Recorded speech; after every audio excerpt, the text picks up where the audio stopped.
भारत की रिंदिया भी यहाँ पर मुकाबला खेल रही हैं फ्रांस की खिलाड़ी नीनो के साथ। और फिलहाल यहाँ पे गेम पे हुआ था, नीनो ने नाइट इंटू G5 मारा, रिंदिया ने क्वीन इंटू B5 मार के चेक दिया। तो यहाँ पर किंग F8 बेहतर चाल होती, लेकिन उन्होंने यहाँ पर क्वीन D7 खेला है और यहाँ पर रिंदिया ने क्वीन इंटू E5 मार के चेक दे दी है और अपना एक जो पीस उन्होंने दिया है उसको रिकवर करने के लिए तैयार हैं वो। देखते हैं यहाँ पर नीनो क्या जवाब देती हैं। नीनो ने किंग F8 खेल दिया है। नीनो करीब करीब 300 रेटिंग अधिक हैं और क्वीन इंटू G5 यहाँ पर मारते हुए रिंदिया लगातार 3 मैच हार चुकी हैं वेलामल AICF women round robin grand master tournament में। और देखना होगा कि क्या वो आज अपना पहला अंक बना सकती हैं। फिलहाल अच्छी स्थिति में दिख रही है। बिशप E7 पीछे की तरफ खींचा है अपने बिशप को बचाते हुए यहाँ पर नीनो। और रिंदिया के सामने चुनौती है इस मैच में। उनके पास 2 यहाँ पर पास पॉन हैं, क्या वो इस मैच को कंट्रोल कर पाएंगी। राजा हालांकि अभी भी उनका सेंटर पर है, रुक D1 खेलते हुए यहाँ पर क्वीन A7 खेल दिया है यहाँ पर नीनो ने। और इस डायगोनल पर शायद भविष्य में कुछ करने की उम्मीद, और यहाँ पर भी एक प्रेशर रखते हुए ताकि आप B4 ना खेल पाएँ। ओके, यहाँ पर एक्सचेंज करते हुए रुक इंटू D8 रिंदिया, bishop into D8 only move थी जिसको यहाँ पर चाल चला है नीनो ने।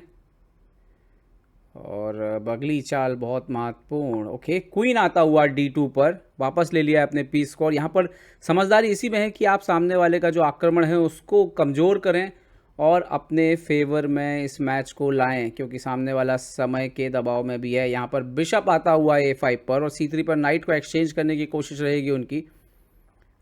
और देखते हैं कि यहाँ पर क्या खेलती हैं रिंदिया ने बिशप C4 डेवलप किया है, जो कि ज़रूरी भी है, आपके मोहरे खेलने चाहिए। और यहाँ पर नीनो ने H4 खेला है, कुछ करने की कोशिश है G3 पर यहाँ पर अगर एक्सचेंज होता है तो। और देखते हैं कि रिंदिया क्या जवाब देती हैं। यहाँ पर महत्वपूर्ण पोजीशन है रिंदिया के लिए, दबाव वाला क्षण है क्योंकि लगातार 3 मुकाबले हारी हैं, अंतिम वरीय खिलाड़ी हैं इस टूर्नामेंट की। E5 बढ़ाया उन्होंने, घोड़े को चुनौती दी है जो कि F6 पर रखा हुआ है। F6 के घोड़े को यहाँ पर चुनौती देती हुई और नीनो ज़बरदस्त दबाव में है। देखना होगा कि यहाँ पे क्या चाल चलती हैं। क्या पॉन इंटू G3 एक इंटरेस्टिंग एक पीस सेक्रीफाइस हो सकता है, उसको ले जाएंगी। यस, पॉन इंटू G3 मारते हुए। और यहाँ पर आप देखिए अभी रुक H2 का थ्रेट है, उसके बाद क्वीन G1 आ रहा है। और जैसे ही आप पॉन को मारते हैं यहाँ पर नीनो के पास वापसी का एक मौका ज़रूर है। देखते हैं यहाँ पर रिंदिया जो है वो क्या चलती हैं इस पोजीशन पर। रिंदिया ने एक्सेप्ट कर लिया ये सेक्रीफाइस और उन्होंने मार दिया है। तो क्या भी यहाँ पर रुक इंटू H2 जो है वो आने के लिए यहाँ पे पूरी तरह से तैयार है। रुक इंटू H2, आप रुक इंटू H2 मारेंगे तो क्वीन आएगा G1, बिशप F1 खेलेंगे तो GH2, काफ़ी कॉम्प्लिकेटेड हो सकता है। व्हाट, उन्होंने G2 खेल दिया है, उन्होंने G2 खेल दिया है। बट क्या ये एक बड़ी ब्लंडर नहीं है, क्योंकि पॉन इंटू पॉन मार रहा है, उसके बाद क्वीन इंटू G2 आ रहा है। क्या ये एक बड़ी ब्लंडर नहीं कर दी है उन्होंने? Pawn into G2 check, king G7, queen into G2 check, और इसके साथ ही मेरे ख्याल से नीनो के हाथ से मैच जा चुका है। अब बहुत मुश्किल में है नीनो आप, क्योंकि इस मैच को बचाना अब बहुत मुश्किल, टेढ़ी खीर होने वाला है, क्योंकि वो एक मौका था आपके पास। आप अगर वहाँ पे उस पोजीशन पे रुक इंटू H2 मारती तो ज़रूर वहाँ पर चांस क्रिएट होता था और उसके बाद आपको कुछ इस तरीके से खेलना पड़ता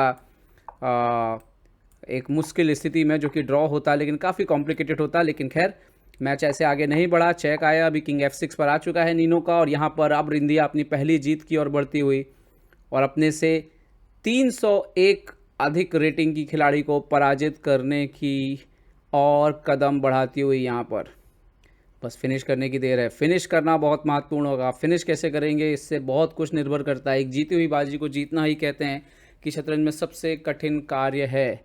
क्या हम इस मैच में देख सकते हैं ऐसा होते हुए?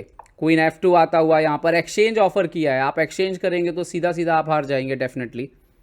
तो यहाँ पर नीनो के पास ज़्यादा कुछ है नहीं करने के लिए। उन्होंने यहाँ पर C3 पे नाइट मार दिया है, C3 पे नाइट को मार दिया है। Pawn into C3 almost force move है जिसको मेरे ख्याल से खेलेंगी। पॉन इंटू C3, ज़्यादा कुछ अभी भी करने के लिए है नहीं बोर्ड पर। देखते हैं नीनो क्या करती हैं। क्वीन A3 एक ऑप्शन हो सकता है, रुक से चेक दिया है E8 से उन्होंने। मेरे ख्याल से किंग F1 ज़्यादा सेफ जगह, आराम से वहीं खेलना चाहेंगी या कुछ और उनके दिमाग में होगा? यस, किंग F1 यहाँ पर खेलती हुई,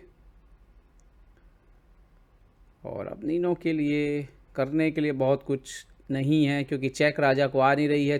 3 पॉन वो डाउन है, 1 पीस वो डाउन है, तो ऐसे में गेम बचाना बहुत ही मुश्किल काम होता है। क्वीन इंटू A3 उन्होंने मार दिया है यहाँ पर, बट मेरे ख्याल से अब राजा को चेक आ सकती हैं। यस, क्वीन H4 यहाँ पर चेक आती हुई। देखते हैं राजा कहाँ पे जाएगा। राजा के पास ज़्यादा जगह है नहीं, ओपन में आप आओगे तो मेट हो जाएगी, अंदर आप आ नहीं सकते, बाहर की तरफ आप जाओगे तो भी यहाँ पर गेम बड़ा मुश्किल होने वाला है। किंग को कहाँ खेलें, ये एक चुनौती है। ओके, किंग F5 खेला है उन्होंने यहाँ पर, बट अभी बिशप से चेक आ सकती है उनको।